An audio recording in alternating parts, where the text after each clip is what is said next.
Is $500,000 enough to work with a financial advisor or wealth manager? It's a fair question, but it's not the right one. And I'll show you why. Hey everyone, my name is Brad Stevens with BAS Financial, and I'm happy to go through this topic with you today. Two people can have the exact same balance in completely different planning discussions.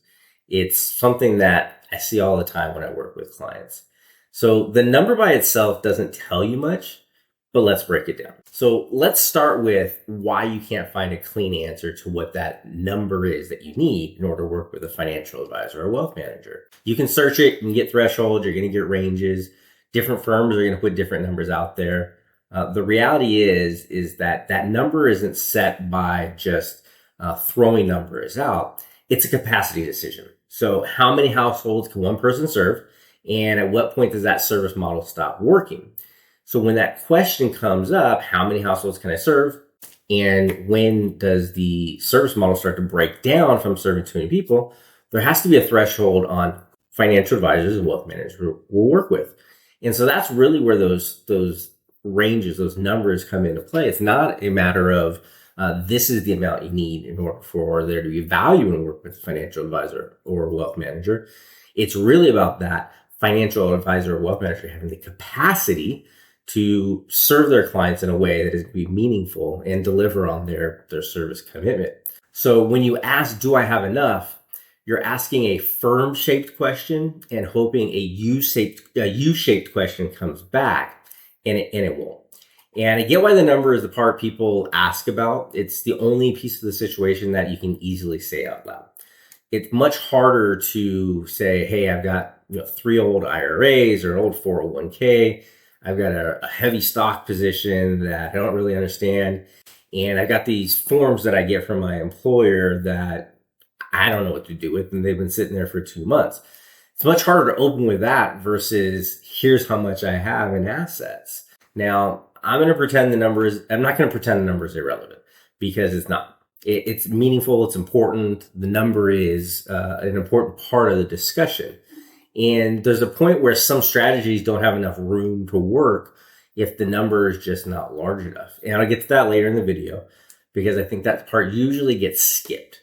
But in the range of most people are asking about, the balance is not what's driving the decision.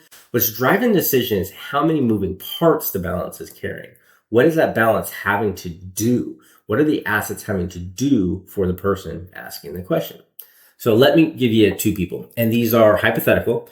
They're completely fictitious. It's an illustrative composition, not real clients, not real individuals. I built them to make a point and to educate on this topic. Person 1 has $500,000.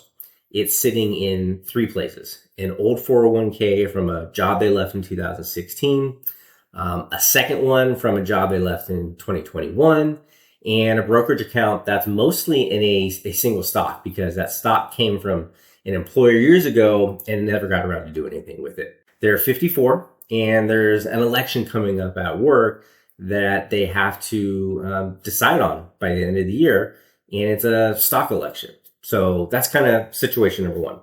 Person 2 has $2 million. It's in one index fund. They're 41 years old.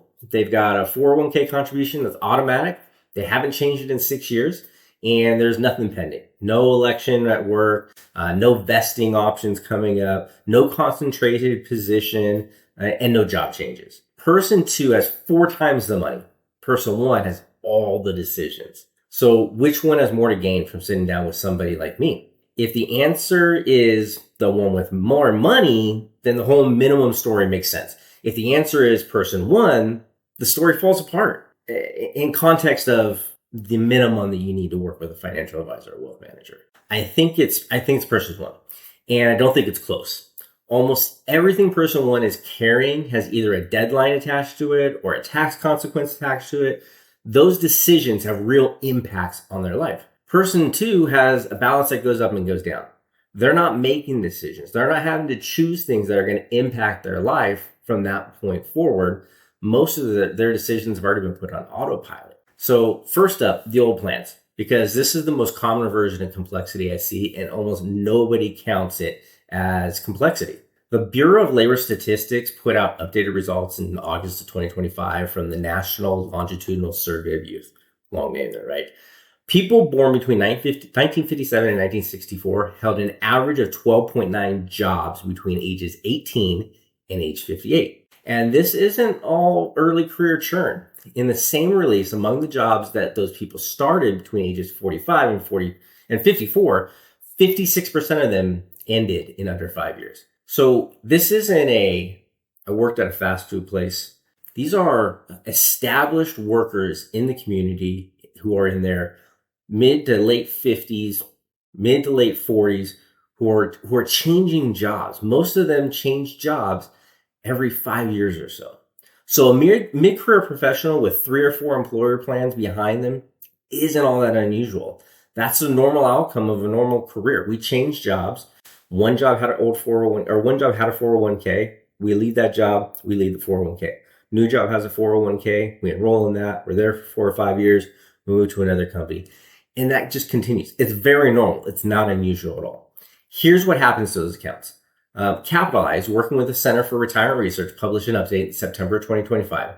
They estimated $31.9 million left behind in 401k accounts in the United States as of July 2025, holding about $2.1 trillion with an average balance right around $66,700. That's close to a quarter of all 401k money in the country sitting in plans at companies people don't even work at anymore. Nearly a quarter of all 401k assets are in old 401ks. Not at your current employer, but at that employer you left last year, 5 years ago, 2 employers ago. That's real money sitting there that is at old employers that maybe you're not paying attention to. Now, what actually goes wrong there? It's usually not one dramatic thing. It's that no one is looking at the account together. Nothing is looking at these accounts together. You can end up owning the same thing 3 times over and think you're diversified. What does that mean? Well, right now in your current 401k, you've got an asset allocation strategy and you have certain holdings. If you're not looking at last company's 401k and the company before that's 401k, your old accounts that are sitting there, and coordinating those with your current strategy, you may be duplicating your efforts or having 3 times the amount of a certain holding than you think you have. And yet, because you allocated your current 401k with a diversified portfolio, you think you're diversified. You think you are helping to offset some of the risk in your portfolio by diversifying it.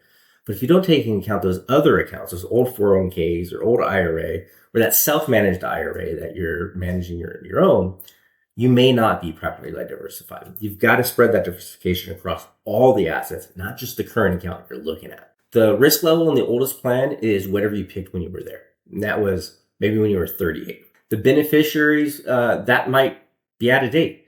Maybe you've had another child. Maybe you set up a trust. Maybe you've been divorced, got remarried, who knows? But if you're not looking at those old plans, you may not be paying attention to where those beneficiaries are on those old plans.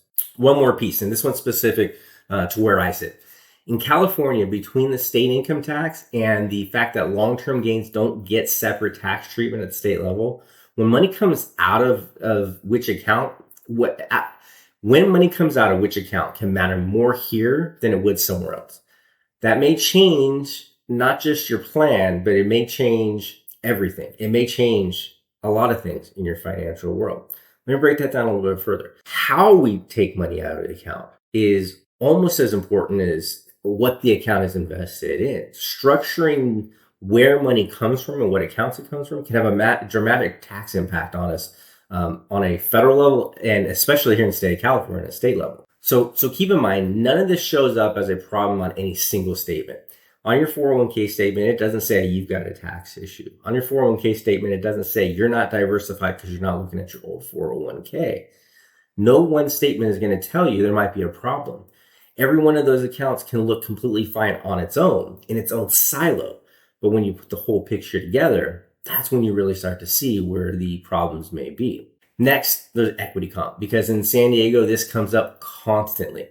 Biotech, tech, defense, medical device. If you've been at one of those companies for a while, some version of this probably applies to you. Schwab ran a workplace survey of stock plan participants in 2025 and published the findings that September. 420 people, all of them currently in a company equity comp or stock purchase program. On average, Company stock made up 32% of their total investment portfolio. Nearly a third of their total investment portfolio was in their company stock. The median was 25%, a quarter of their investment portfolio. So let's call it a quarter to a third of the portfolios in one company. And keep in mind, that's the same company that their paycheck comes from. Your income and a real piece of your savings are both riding on the same set of quarterly results. Let's think about that a little bit more. The income that you use to support yourself, your family, your life, as well as somewhere between 25 and 32%, so a quarter to a third of your savings is all dependent on one company. We talked about diversification a little while ago. So if we think about our income and a quarter to a third of our overall assets being tied to one employer, that's not properly diversified. That could lead to problems. That same survey that I talked about earlier by Schwab asked people who hadn't sold anything and why not? Why didn't they sell anything? 49% said they were waiting for more favorable market conditions. Makes sense. They're waiting for the market to go up. 29% said they were concerned about the tax implications. That's one I hear quite often. Was just dealing with a client not long ago who had a very high concentrated position in their company stock and didn't want to sell because they were afraid of the tax implications. They didn't understand the tax implications. It's a real concern. It's something that we have to deal with though. I really think there are two separate topics tangled up in this one. One is concentration risk, which is a risk question. Two is the tax unwinding it. Unwinding the taxes from a concentrated stock position that's highly appreciated can be a big deal. It's a timing and sequencing question. Most people treat those as one big problem, decide it's too complicated, and deal with this, with this quarter and then it's next quarter, and they keep kicking that can down the road. And I want to be careful here. I'm not saying concentration is automatically wrong. Some people hold a large position on purpose. And if that was the decision you made, okay, I'm sure you had a good reason for making that decision. They understand exactly what they're carrying and they decide it's worth it. That's a choice, and I'd leave it alone. What I run into more often is that nobody ever made the decision. It was the default. The position came from a vesting schedule and then it just stayed. That's not a choice. That's an obligation inherited from a grant document. Again, not a choice. It was the default. When we stick to the default, we're not asking the right questions. We're not exploring further. Again, if it was a choice to leave one large concentrated position, that's fine. I'm not going to argue with you. That was your choice. You made that decision for you, and it seemed to be the best decision for you. But you didn't choose the default. It was just on you. The default just happens. And so that is not a choice you were making based off of the circumstances you're in. Now, the part that usually gets left out of this video or videos like this one, if your situation actually looks like person two, I tell you what I tell a friend. You may not need to pay anybody right now. One account, one strategy, contributions on autopilot, nothing pending. Paying somebody to watch that is paying for motion. Same thing if you genuinely enjoy this stuff. Some people read the plan documents, they rebalance, they know what their withholding is doing. If that's you and you're on top of it, more meetings are not going to improve the outcome. And more power to you. If you enjoy it, if you like doing it, if things are on autopilot, there's no need for a financial advisor or wealth manager. If you're good at it, you think you're good at it, you feel good about it, you're okay with the responsibility of managing your own accounts, more power to you. But here's where I change my answer. If what you're after isn't returns, it's coverage, that's a different conversation. And it has nothing to do with your account balance.